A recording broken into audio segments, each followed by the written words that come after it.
24 America This Week starts right now.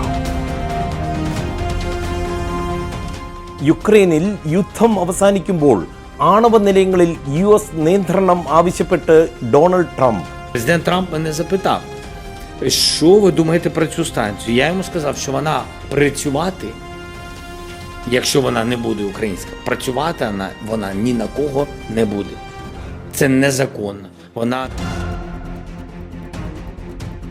Times സ്ക്വയറിൽ എമ്പുരാനെ വരവേൽക്കുവാൻ ലാലേട്ടൻ fans.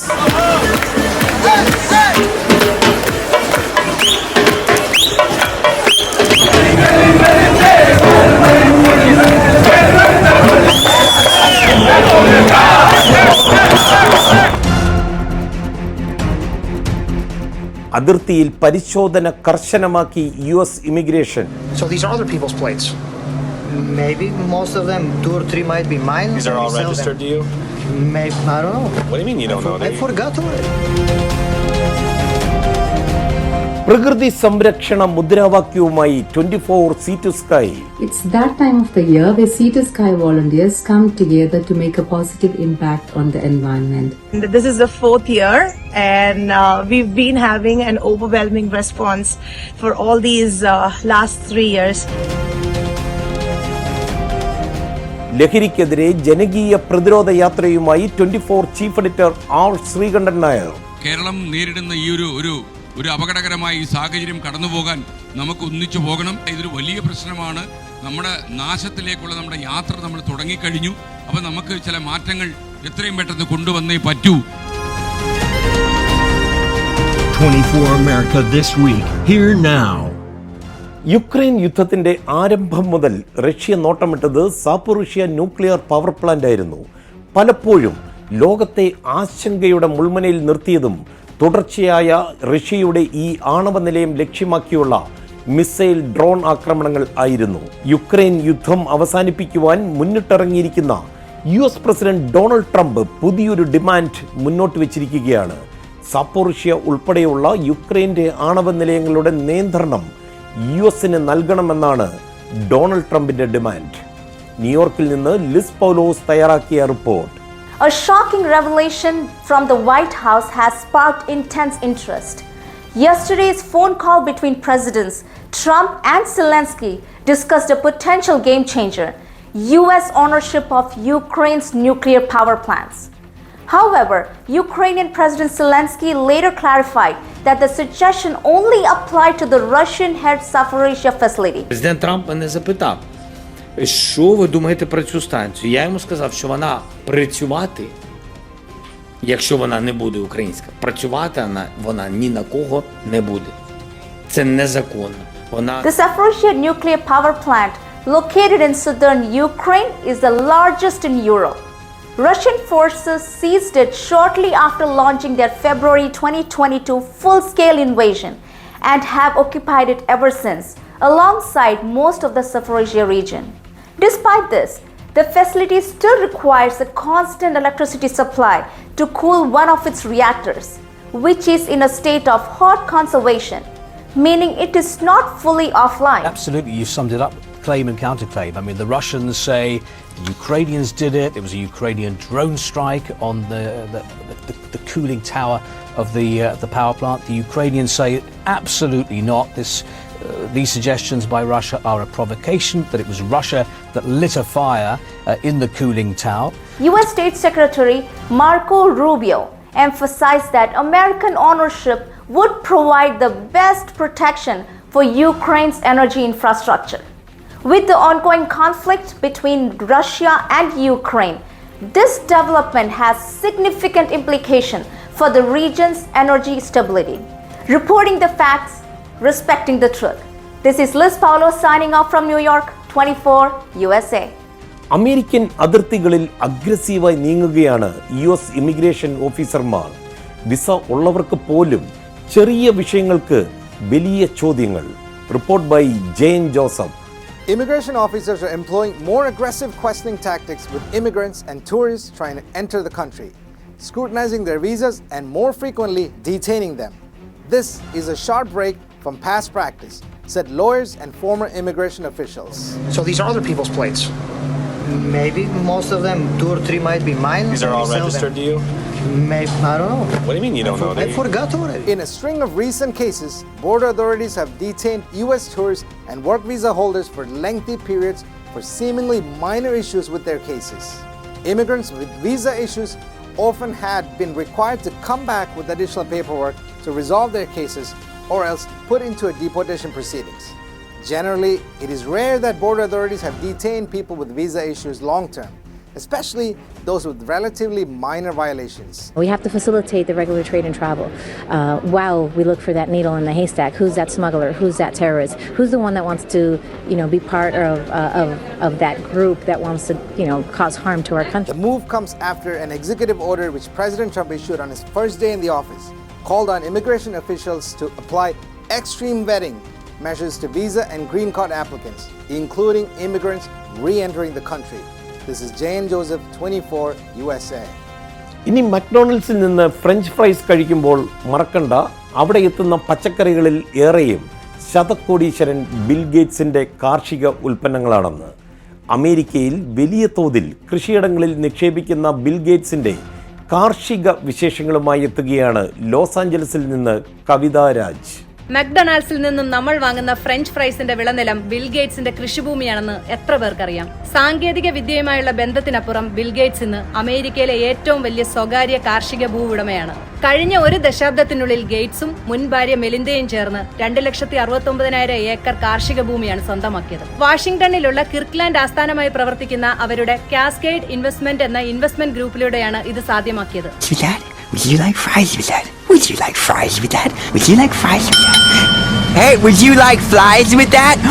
Oh, damn it! 2,69,000 acre എന്ന് പറയുമ്പോൾ അത് ന്യൂയോർക്ക് നഗരത്തിന്റെ മുഴുവൻ വിസ്തൃതിയേക്കാൾ വലുതാണ്. വാഷിംഗ്ടണിലെ അതിവിശാലമായ ഉരുളക്കിഴങ്ങ് ഫാമുകൾക്ക് പുറമെ ഫ്ലോറിഡയിൽ അദ്ദേഹത്തിന് ക്യാരറ്റ് കൃഷിയുമുണ്ട്. ഇതുകൂടാതെ ലൂയിസിയാനയിൽ 70,000 ഏക്കർ ഭൂമിയിൽ അരിയും സോയിബീനും ഉൾപ്പെടെ വിളവെടുക്കുന്നുണ്ട്. നെബ്രാസ്കയിൽ പ്രധാനമായും സോയിബീൻ കൃഷി ചെയ്യുന്ന 20,000 ഏക്കർ ഭൂമിയാണ് അദ്ദേഹത്തിനുള്ളത്. കൃഷിയുടെ ഉൽപാദനക്ഷമത കൂട്ടുന്നത് ആഗോളതലത്തിൽ വനനശീകരണം കുറയ്ക്കുവാൻ സഹായിക്കുമെന്ന് ബിൽ ഗേറ്റ്സ് പറയുന്നു. We really need to do this. We need to do it for all the ecosystems and all the key crops because this is the trend, the one thing that will push against that population and climate change and actually bring down the number of hungry people. കാർഷിക ഭൂമി സമ്പദ് വ്യവസ്ഥയിലെ വീഴ്ചകളെ അതിജീവിക്കുവാൻ പറ്റിയൊരു നിക്ഷേപമാണ്. ഓഹരി വിപണിയിൽ ഇടിവുകൾ ഉണ്ടായാൽ പോലും കാർഷിക ഭൂമിയുടെ മൂല്യം സ്ഥിരമാകാനും ഉയരുവാനും സാധ്യതയുണ്ട്. ഇതുതന്നെയാണ് ഈ മേഖലയിൽ നിക്ഷേപം നടത്തുവാൻ ബിൽ ഗേറ്റ്സിനെ പ്രേരിപ്പിക്കുന്നത്. US കാർഷിക വകുപ്പിന്റെ കണക്കുകൾ പ്രകാരം 40% കൃഷിഭൂമിയുടെ ഉടമകളും 65 വയസ്സിന് മുകളിലുള്ളവരാണ്. ഇതുകൊണ്ട് യുവ കർഷകർ പല വെല്ലുവിളികളും നേരിടുന്നുണ്ട്. ബിൽ ഗേറ്റ്സിനെ പോലെയുള്ള വലിയ നിക്ഷേപകർ കാർഷിക ഭൂമി ഏറ്റെടുക്കുന്നത് കാരണം യുവ കർഷകർക്ക് ഭൂമി സ്വന്തമാക്കുന്നത് ഏറെ ബുദ്ധിമുട്ടായി മാറിയിരിക്കുന്നു. ലോസ് ആഞ്ചൽസിൽ നിന്നും കവിത രാജ്, 24 USA. രാജ്യങ്ങൾ തമ്മിലുള്ള തീരുവ യുദ്ധം ഇന്നും ഇന്നലെയുമല്ല തുടങ്ങിയത്. 1962 ചിക്കൻ ടാക്സ് കഥയുമായി എത്തുകയാണ് Christina Cherian from 24 central desk. Good evening, Madhu. In 1962, the predecessor organization to the European Union created an agricultural policy that involved increasing tariffs on American poultry. Germans in particular had been buying an increasing number of chickens from American farmers. Then, suddenly tariff increases hit and the US exports plunged. Eventually, US President Lyndon Johnson hit back with retaliatory tariffs of 25% on trucks, specifically goods vehicles. That was targeted at West Germany because Volkswagen was exporting its so-called Type 2 minivan to the US. Volkswagen's goods vehicle sales in the US were affected, but it continued to grow very strongly with the camper van and with the Beetle. And somebody at some point accused American industry of shipping chickens to Europe and claimed they were being dumped on the markets for below cost in an attempt to harm other chicken producers in other countries. So other countries said, if you do that, we're going to put a tax on your chickens. And then we said, okay, fine, we're going to put a tax on some of your stuff. Since then, there aren't many imports of those vehicles that are taxed at 25% because it's impossible to make them competitive at that level.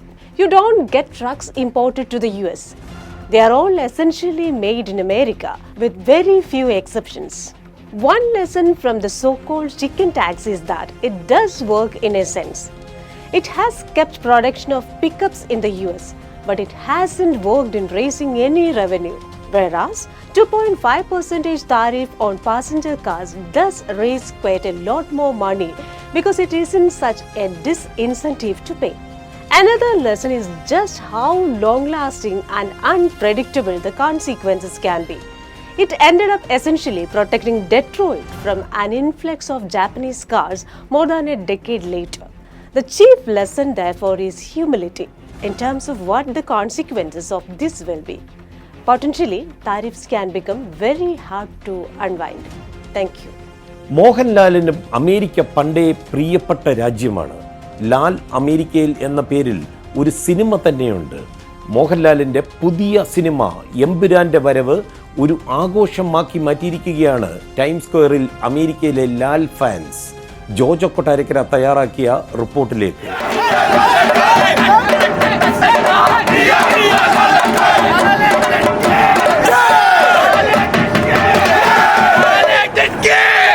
മോഹൻലാലിന്റെ പുതിയ ചിത്രമായ എമ്പുരാന്റെ റിലീസിനോടനുബന്ധിച്ച് അമേരിക്കയിലെയും കാനഡയിലെയും ആയിരക്കണക്കിന് മോഹൻലാൽ ആരാധകർ times സ്ക്വയറിൽ ഒത്തുചേർന്നു. ആശീർവാദ് ഹോളിവുഡിന്റെ നേതൃത്വത്തിൽ സംഘടിപ്പിച്ച സംഗമത്തിൽ എമ്പുരാന്റെ trailer times സ്ക്വയറിലെ bill ബോർഡുകളിൽ തെളിഞ്ഞതോടെ ആരാധകർ ഇളകി മറിഞ്ഞു. ട്രൈസ്റ്റേറ്റ് ഡാൻസ് കമ്പനിയുടെ ജിത്തുവും സംഘവും തുടർന്ന് കലാശ്രീ സ്കൂൾ ഓഫ് ആർട്സും നയിച്ച നൃത്ത പ്രകടനം കാണികളെ ആവേശഭരിതരാക്കി.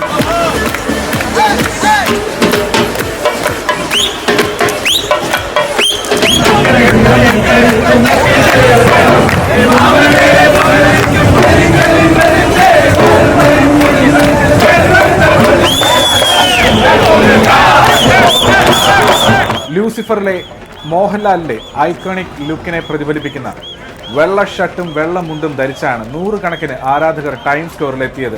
നമസ്കാരം, എല്ലാ മലയാളി പ്രേക്ഷകരും ലാലേട്ടന്റെ ഫാൻസ് ഇവിടെ ടൈംസ് സ്ക്വയറിൽ വന്നിരിക്കുകയാണ്. ഭയങ്കര നല്ലൊരു തകർപ്പിന് ആവശ്യത്തോടാണ് എല്ലാവരും വന്നിരിക്കുന്നത്. നല്ല ഫാഷൻ മോക്കും എല്ലാവരുടെയും ആവേശം കാണാൻ ഇതേ ആവശ്യത്തോടുകൂടി ഞങ്ങൾ ഈ ഫ്രൈഡേ കാണാൻ പോകുന്നുണ്ട്. എമ്പുരാന്റെ അഭിനേതാക്കളിൽ ഒരാളായ ഡോക്ടർ ബിനോയ് പുല്ലുകയിൽ വേദിയിലെത്തി ആരാധകരുമായി സംവദിക്കുകയും ചെയ്തു.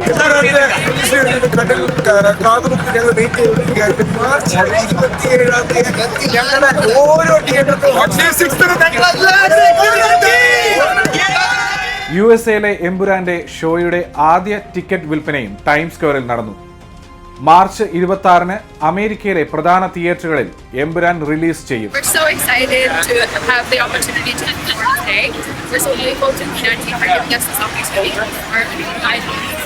അങ്ങനെ ടൈംസ് സ്ക്വയർ ഒരു പൂരപ്പരമാക്കി മാറ്റിയിരിക്കുകയാണ് ഞങ്ങളുടെ Empuraan promotion trailer.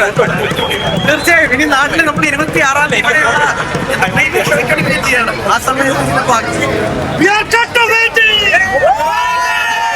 Jojo Kottarakkara 24 USA. America സാമ്പത്തിക മാന്ദ്യത്തിലേക്ക് വഴുതി വീഴുമോ? വ്യത്യസ്തമായ അഭിപ്രായങ്ങളുടെ റിപ്പോർട്ടുമായി എത്തുകയാണ് Christina Cherian from 24 central desk. Hello, good evening. This is Christina Cherian. Historically, US presidents have gone to great lengths to steer clear of recessions, often avoiding the very word itself. But in a striking departure, President Donald Trump and his inner circle are sending a different signal. There is a period of transition because what we're doing is very big. We're bringing wealth back to America. It takes a little time. Commerce Secretary Howard Lutnick told reporters that President Trump's bold economic policies are worth it, even if they trigger a downturn. Treasury Secretary Scott Bessent went further, suggesting the economy might need what he called a detox period after years of heavy government spending. President Trump himself has described his agenda as ushering in a period of transition. But not everyone's buying it. While some economists agree that short-term sacrifice can pave the way for long-term prosperity, many are skeptical of Trump's approach. What I have to do is build a strong country. You can't really watch the stock market. If you look at China, they have a 100-year perspective. We have a quarter we go by quarter. Greg Mankiw, a former advisor to President George W. Bush, put it bluntly this way: the idea of short-term pain for long-term gain isn't crazy, he said, but Trump's trade policies. They are short-term pain leading to more long-term pain. Thank you and good night. അമേരിക്കയിലെ മലയാള മാധ്യമ പ്രവർത്തകരുടെ കൂട്ടായ്മയായ India Press Club of North America 11ാമത് അന്താരാഷ്ട്ര മാധ്യമ സമ്മേളനത്തിനായുള്ള തയ്യാറെടുപ്പുകൾ ആരംഭിച്ചു കഴിഞ്ഞു. ന്യൂജേഴ്സിയിലെ എഡിസണിൽ ഷെരാറ്റൺ ഹോട്ടലിൽ നടക്കുന്ന സമ്മേളന വിവരങ്ങളുമായി റോബിൻ ചെറിയാൻ ഫ്രം ന്യൂയോർക്ക്. അമേരിക്കയിലെ മലയാളി മാധ്യമ പ്രവർത്തകരുടെ കൂട്ടായ്മയായ India Press Club of north അമേരിക്കയുടെ 11ാമത് അന്താരാഷ്ട്ര മാധ്യമ കോൺഫറൻസ് 2025 ഒക്ടോബർ 9, 10, 11 തീയതികളിൽ ന്യൂജേഴ്സിയിലെ എഡിസൺ ഷെറാട്ടൺ ഹോട്ടലിൽ വെച്ച് നടത്തപ്പെടും. കോൺഫറൻസ് വേദിയായ ഷെറാട്ടൺ ഹോട്ടലുമായി ഇത് സംബന്ധിച്ച ധാരണാപത്രം ഇന്ത്യ പ്രസ് ക്ലബ് ഒപ്പിട്ടു. അമേരിക്കയുടെ വിവിധ ഭാഗങ്ങളിൽ നിന്നുമെത്തിയ സാമൂഹിക സാംസ്കാരിക നേതാക്കളും കമ്മ്യൂണിറ്റി നേതാക്കന്മാരും കോൺഫറൻസ് വേദി സന്ദർശിക്കുകയും ആവശ്യമായ ഒരുക്കങ്ങളെപ്പറ്റി ചർച്ച നടത്തുകയും ചെയ്തു. ഇന്ത്യ പ്രസ് ക്ലബിന്റെ അന്താരാഷ്ട്ര മാധ്യമ സമ്മേളനങ്ങൾക്ക് ജനകീയ മുഖം ലഭിച്ചത് ന്യൂജേഴ്സി കോൺഫറൻസുകളിൽ നിന്നുമാണ്. ന്യൂയോർക്ക്, പെൻസിൽവാനിയ, വാഷിംഗ്ടൺ എന്നിവിടങ്ങളിൽ നിന്ന് കോൺഫറൻസ് വേദിയിലേക്ക് വളരെ വേഗം എത്തുവാൻ സാധിക്കും എന്നുള്ളതും ഒരു കാരണമാണ്.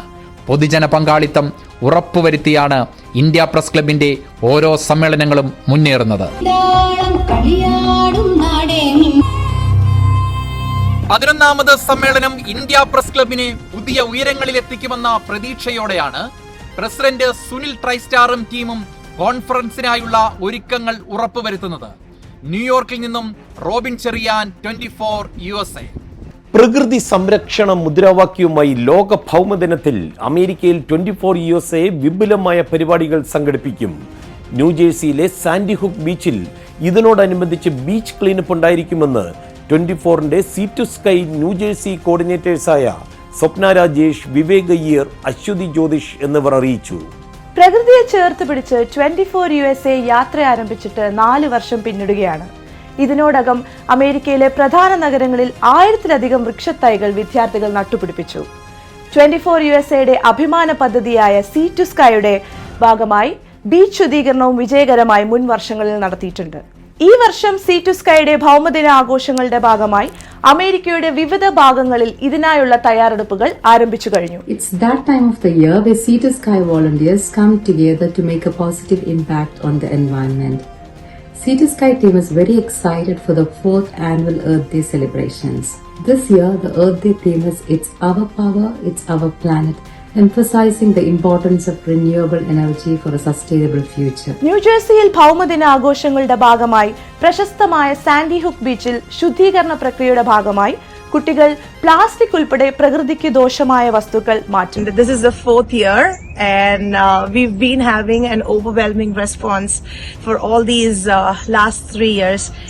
And this time we have the Sea to Sky beach cleanup project at Sandy Hook Beach in New Jersey. വേദിയിൽ വെച്ച് സീ ടു സ്കൈ വോളണ്ടിയേഴ്സിനെ ആദരിക്കുന്ന ചടങ്ങിൽ ഡോക്ടർ സാം പെട്രോഡ പറയുകയുണ്ടായി. അദ്ദേഹം ഉൾപ്പെടുന്ന തലമുറകൾ പ്രകൃതിക്ക് വേണ്ടുന്ന പ്രാധാന്യം നൽകാത്തതിൻ്റെ പേരിലാണ് ഇപ്പോൾ ഗ്ലോബൽ വാർമിംഗ് പോലെയുള്ള വിപത്തുകൾ നമ്മൾ അനുഭവിക്കുന്നത്. ഇനി വരും തലമുറകൾ സീ ടു സ്കൈ പോലെയുള്ള പരിപാടികൾ വഴി നമ്മുടെ പ്രകൃതിയെ വീണ്ടെടുക്കുവാൻ സാധിക്കട്ടെ എന്ന് അദ്ദേഹം ആശംസിക്കുകയുണ്ടായി. ഭൗമദിന ആഘോഷങ്ങൾ സാൻഡി ഹുക്ക് ബീച്ചിൽ ഇത്തരം പദ്ധതികൾ ഏകോപിപ്പിക്കുന്ന വാട്ടർ സ്പിരിറ്റ് സംഘടനയുമായി കൈകോർത്തായിരിക്കും 24 USA നടപ്പിലാക്കുക. നമ്മൾ എല്ലാ വർഷവും മുടങ്ങാതെ സംഘടിപ്പിക്കുന്ന ഒരു പരിപാടിയാണ് സീ ടു സ്കൈ. അമേരിക്കയിലുള്ള പ്രധാന നഗരങ്ങളിൽ എല്ലാം വിദ്യാർത്ഥികളെ സംയോജിപ്പിച്ചുകൊണ്ട് നമ്മൾ നടത്തുന്ന ഈ പരിപാടി എനിക്ക് തോന്നുന്നത് ന്യൂസ് ചാനലിന്റെ ചരിത്രത്തിൽ 24 മാത്രമായിരിക്കും ഇങ്ങനൊരു പരിപാടി സംഘടിപ്പിക്കുന്നത്. പരിപാടിയുടെ വിജയത്തിനായി ഒരു വലിയ സംഘം പ്രവർത്തനങ്ങൾ ആരംഭിച്ചതായി കോർഡിനേറ്റേഴ്സായ സ്വപ്ന രാജേഷ്, അശ്വതി ജ്യോതിഷ്, വിവേക് അയ്യർ എന്നിവർ അറിയിച്ചു. ന്യൂജേഴ്സിയിൽ നിന്നും അശ്വതി ജ്യോതിഷ്, 24 USA. NSS ഷിക്കാഗോയുടെ വനിതാ ദിന ആഘോഷങ്ങളുടെ വിശേഷങ്ങളുമായി എത്തുകയാണ് ഷിക്കാഗോയിൽ നിന്ന് അഞ്ജലി അച്യുത്. NSS ഓഫ് ഷിക്കാഗോയുടെ വനിതാ സംഘടനയായ സഖിയുടെ നേതൃത്വത്തിൽ അന്താരാഷ്ട്ര വനിതാ ദിനം അതിഗംഭീരമായി ആഘോഷിച്ചു. NSS ഓഫ് ഷിക്കാഗോയുടെ സ്ത്രീ കൂട്ടായ്മയായ സഖി ഈ വർഷത്തെ വനിതാ ദിനം 100ഓളം സ്ത്രീകളെ പങ്കെടുപ്പിച്ചുകൊണ്ട് ബാട്ട്ലെറ്റിലെ ഓക്ക് റൂമിൽ വളരെ വൈവിധ്യങ്ങളായ പരിപാടികളോടുകൂടി ആഘോഷിച്ചു. കൂട്ടായ്മയുടെ സാരഥികളായ കലാജയൻ, അനിത പിള്ള, സുകുമാരി പിള്ള, ഗ്രീഷ്മ, അഞ്ജലി രാജേഷ്, ലക്ഷ്മി സുരേഷ്, അഞ്ജലി മുരളീധരൻ എന്നിവർ ചേർന്ന് ഭദ്രദീപം കൊളുത്തി. ലക്ഷ്മി സുരേഷിന്റെ ഈശ്വര പ്രാർത്ഥനയോടുകൂടി ചടങ്ങുകൾ ആരംഭിച്ചു. ഒബിസിറ്റിയിൽ സ്പെഷ്യലൈസ് ചെയ്ത പ്രമുഖ physician doctor Sumitha Panicker weight ലോസും ആരോഗ്യകരമായ ജീവിതവും എന്ന ആശയത്തെക്കുറിച്ചും അതിനെ വ്യക്തി ജീവിതത്തിൽ പ്രാവർത്തികമാക്കേണ്ട ആശയങ്ങൾ പങ്കുവച്ചു. ഗ്രാൻഡ് സ്പോൺസറായ ഭുവന നായർ റിയൽ എസ്റ്റേറ്റിൽ സ്ത്രീകളുടെ നിക്ഷേപ സാധ്യതകളെക്കുറിച്ച് സംസാരിച്ചു. ലക്ഷ്മി സുരേഷ്, റോഷ്നി ബിജു, നിത്യ മേനൻ, കവിത മധു, സ്നേഹ എന്നിവർ നയിച്ച പി ജയചന്ദ്രന്റെ സംഗീത സമർപ്പണം വളരെ ഹൃദ്യമായി. ഷിക്കാഗോ മലയാളി അസോസിയേഷന്റെ വനിതാ അംഗങ്ങളുടെ നേതൃത്വത്തിൽ അന്താരാഷ്ട്ര വനിതാ ദിനം അതിഗംഭീരമായി ആഘോഷിച്ചു. ഷിക്കാഗോ മലയാളി അസോസിയേഷന്റെ നേതൃത്വത്തിൽ നടന്ന വനിതാ ദിനാഘോഷങ്ങളിൽ ഷിക്കാഗോയിലും പരിസര പ്രദേശത്തുമുള്ള ധാരാളം വനിതകൾ പങ്കെടുത്തു. ഷിക്കാഗോ മലയാളി അസോസിയേഷൻ പ്രസിഡന്റ് ജസി റെൻസി യോഗത്തിൽ അധ്യക്ഷം വഹിച്ചു. പ്രശസ്ത ചെറുകഥാകാരി പ്രിയ ജോസഫ് സമ്മേളനം ഉദ്ഘാടനം ചെയ്തു. എന്നും നല്ല സൗഹൃദങ്ങളെ കണ്ടെത്തി ആത്മധൈര്യത്തോടെ മുന്നേറാൻ എല്ലാ വനിതകൾക്കും കഴിയട്ടെ എന്ന് പ്രിയ ജോസഫ് ആശംസിച്ചു. തുടർന്ന് ആശംസകൾ അറിയിച്ചുകൊണ്ട് സംസാരിച്ച ഡോക്ടർ ഷിജി അലക്സ് നിങ്ങൾക്ക് നിങ്ങളായിരിക്കാൻ കഴിയണം എന്ന് വനിതകളോട് ആഹ്വാനം ചെയ്തു. തുടർന്ന് സാറ അനിലിന്റെ നേതൃത്വത്തിൽ നടന്ന ഫാഷൻ ഷോ അതിഗംഭീരമായി. ലഹരിക്കെതിരെയുള്ള 24 chief editor R Sreekandan Nair നയിക്കുന്ന SKN40ക്ക് വലിയ വരവേൽപ്പാണ് കേരളത്തിലുടനീളം ലഭിക്കുന്നത്. മാധ്യമരംഗത്തെ തന്റെ 40 വർഷ ആഘോഷ പരിപാടികൾ ലഹരിക്കെതിരെയുള്ള ഒരു പോരാട്ടമാക്കി മാറ്റുകയാണ് SKN.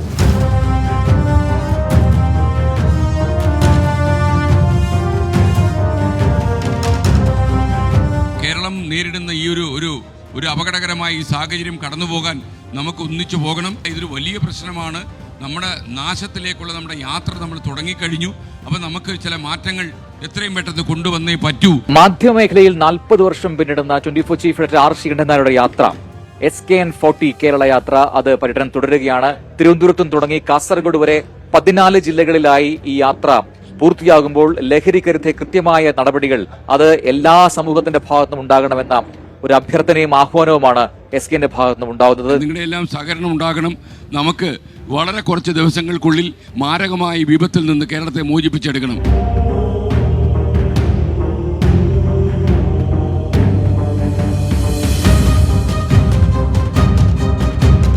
തിരുവനന്തപുരത്ത് നിന്നും ആരംഭിച്ച് 3 ജില്ലകൾ പിന്നിടുമ്പോൾ വലിയ രീതിയിലുള്ള പ്രതികരണം ഓരോ ഇടങ്ങളിൽ നിന്നും ഉണ്ടാകുന്നു എന്നുള്ളത് ഏറ്റവും പ്രധാനപ്പെട്ട കാര്യമാണ്. പ്രത്യേകിച്ചും തിരുവനന്തപുരത്ത് ഏറ്റവും കൂടുതൽ സമയം SKN ജോലി നോക്കിയ തിരുവനന്തപുരം, മറ്റൊന്ന് ജന്മസ്ഥലമായ കൊല്ലം ജില്ലയിലെ മേജില, ഇവിടെയൊക്കെ തന്നെ കിട്ടിയത് വലിയ സ്വീകരണമാണ്. ആ യാത്ര ഇപ്പോഴും തുടരുകയാണ്. ഓരോ ഇടങ്ങളിലും പോയി കൃത്യമായി കാര്യങ്ങൾ ബോധിപ്പിച്ച് ഓരോരുത്തരെയും കൊണ്ട് പ്രതിജ്ഞ ചൊല്ലിപ്പിച്ച് ഒപ്പം അവരുടെ ആശയങ്ങൾ എന്താണെന്ന് കേട്ട് ഇതെല്ലാം കൊണ്ട് ഒത്തൊരുമിച്ച് എങ്ങനെ ഈ വിപത്തിനെതിരെ പോരാടാം എന്ന ആഹ്വാനമാണ് SKN40 എന്ന യാത്രയിലുടനീളം SKN ഉന്നയിക്കുന്നത്. എന്റെ കേരളം എനിക്കെന്നും അഭിമാനം. സമൂഹത്തിലെ ദുഷ്പ്രവണതകൾ എന്നെ ആശങ്കപ്പെടുത്തുന്നു.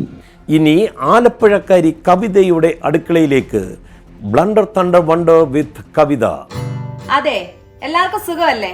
ഇന്ന് നമുക്ക് ക്യാൻഡ് ഫിഷ് വെച്ചിട്ട് ഈസി ആയിട്ട് ഒരു കട്ട്ലറ്റ് ഉണ്ടാക്കാമേ.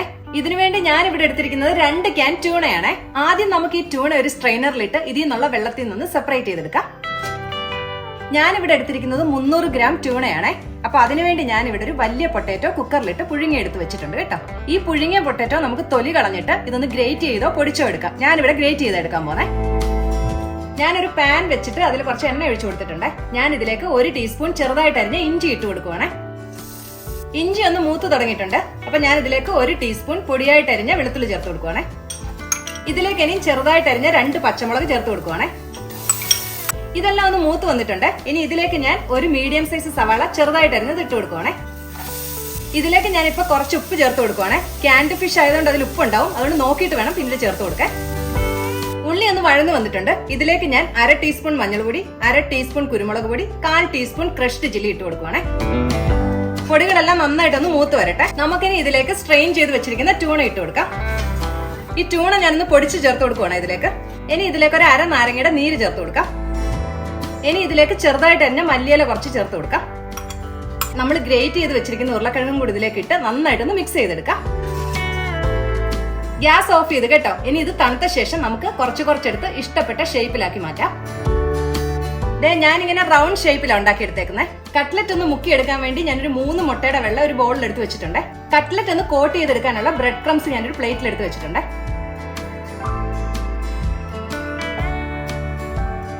എല്ലാ കട്ട്ലറ്റും ഇങ്ങനെ ഒന്ന് കോട്ട് ചെയ്തെടുക്കാം. കട്ട്ലറ്റ് എല്ലാം ഞാനിവിടെ സെറ്റ് ചെയ്ത് വെച്ചിട്ടുണ്ട്. ഇനി നമുക്കിത് വറുത്തെടുക്കാം. നമ്മുടെ ട്യൂണ കട്ട്ലറ്റ് റെഡി ആയിട്ടുണ്ട്. ഞാനിതൊന്ന് ടേസ്റ്റ് ചെയ്യട്ടെ. സോസിൽ നോക്കിയിട്ട് നല്ല ക്രിസ്പിയാണ്. ഇത് നമ്മൾ ഫ്രഷ് ട്യൂണ കൊണ്ട് ഉണ്ടാക്കുന്ന പോലെ തന്നെ ടേസ്റ്റ് ചെയ്യാം കേട്ടോ. നിങ്ങൾ എല്ലാവരും ഒന്ന് ട്രൈ ചെയ്ത് നോക്കണേ. അപ്പൊ അടുത്ത ആഴ്ച വേറൊരു റെസിപ്പി ആയിട്ട് കാണാമേ. ബൈ. അമേരിക്ക ദിസ് വീക്ക് പൂർണ്ണമാകുന്നു. മറ്റൊരു എപ്പിസോഡുമായി see you next week. And this is Madhu Kottarakkara 24.